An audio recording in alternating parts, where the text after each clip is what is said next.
طلاق یافتہ۔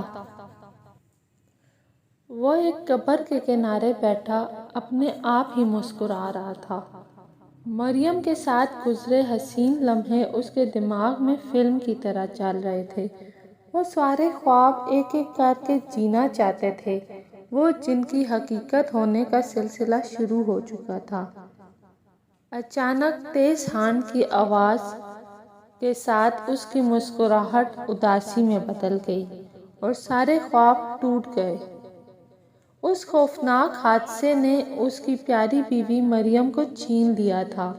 ان کی شادی کو صرف 7 ماہ ہوئے تھے اور مریم کی عمر صرف 22 سال تھی۔ آج مریم کی قبر پہ بیٹھا اس کو یاد کر رہا تھا۔ تم ابھی صرف 25 سال کے ہو، ساری زندگی پڑی ہے تمہارے آگے، کب تک مریم کی یاد میں اکیلے رہو گے؟ اور تمہارے اس اکیلے پن سے مریم خوش ہوگی کیا؟ میری بات مانو، شادی کے لیے ہاں کر دو۔ اس کی ماں اس کی دوسری شادی کروانا چاہتی تھی۔ میں ابھی ذہنی طور پر تیار نہیں ہوں، اس نے کہا۔ آپ ہیرا کی شادی کی فکر کریں، اس کے بعد میں بھی مان جاؤں گا۔ ہیرا اس کی چھوٹی بہن کا نام ہے۔ بیٹے کی بات سنتے ہی ماں نے ہیرا کے رشتے دیکھنے شروع کر دیے۔ جلد ہی ایک بہت اچھے خاندان میں اچھی طرح چھان بین کے بعد شادی کر دی گئی۔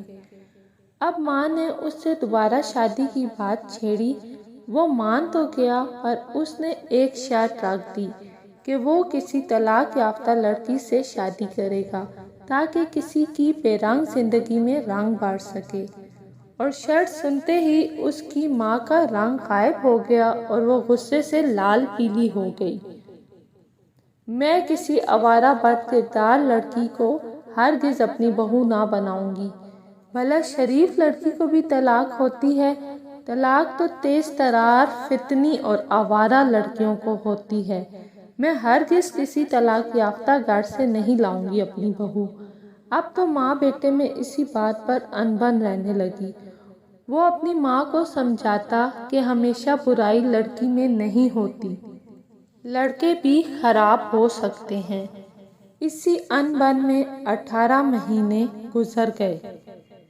ایک دن اس کی بہن کی ساس سسر اور اس کی بہن گھر آئے۔ ہیرا بالکل ٹھیک لگ رہی تھی۔ ارے اچھا ہوا آپ لوگ آ گئے، میں کافی دن سے ہیرا سے ملنے کا سوچ رہی تھی لیکن آنا نہیں ہوا، ہیرا کی ماں نے کہا۔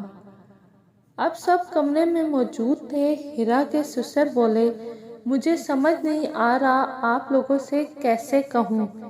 دیکھیے بہن، ہیرا بہت اچھی لڑکی ہے، ہمیں اس سے کوئی شکایت نہیں، لیکن اب ہمارا بیٹا شاید اس کے قابل نہیں رہا۔ شادی کے کچھ مہینوں بعد سے میرا بیٹا نہ جانے کن لوگوں کے ساتھ بیٹھنے لگا۔ وہ نشے کا عادی بن چکا ہے، شراب نوشی بھی کرتا ہے اور پہلے تو صرف لڑائی جھگڑا کرتا تھا، اب ہیرا پر ہاتھ بھی اٹھانے لگا ہے۔ اسی وجہ سے ہم نے اسے گھر سے نکال دیا اور بہت سوچ وچار کے بعد ہم نے یہ فیصلہ کیا ہے کہ آپ کی بیٹی کی زندگی خراب نہ کی جائے۔ ہم اسے اپنے بیٹے سے طلاق دلوا دیں گے اور خود اس کی شادی کسی دوسری جگہ کروائیں گے۔ ہم اپنے بیٹے کی وجہ سے بہت شرمندہ ہیں اور ہیرا کو اپنی بیٹی کی طرح کسی اور کے ساتھ رخصت کریں گے۔ اور وہ بولتے گئے اور اس کی ماں سکتے کی سی حالت میں بیٹھی سنتی رہی اور آنسو بہاتی رہی۔ اب اس کی اپنی بیٹی بھی طلاق یافتہ تھی اور طلاق یافتہ لڑکیوں کے لیے اس نے جو الفاظ عطا کیے تھے وہ اس کے کانوں میں گونج رہے تھے۔ اب ماں کو سمجھ آ گیا تھا کہ بیٹا ٹھیک کہتا ہے، ہر بار لڑکی قصوروار نہیں ہوتی، چاہے جتنی بھی چھان بین کر لو، لڑکیوں کی شادی نصیب سے ہوتی ہے، ایک جوئے کی طرح، قسمت اچھی تو لڑکی خوشحال۔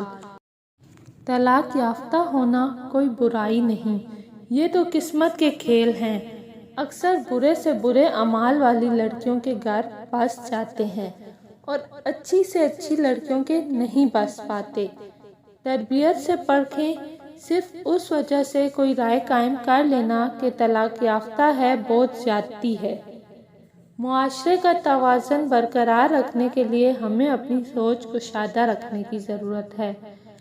طلاق یافتہ لڑکیوں کی دوبارہ شادی ہونے سے معاشرہ بے راہ روی سے بچے گا۔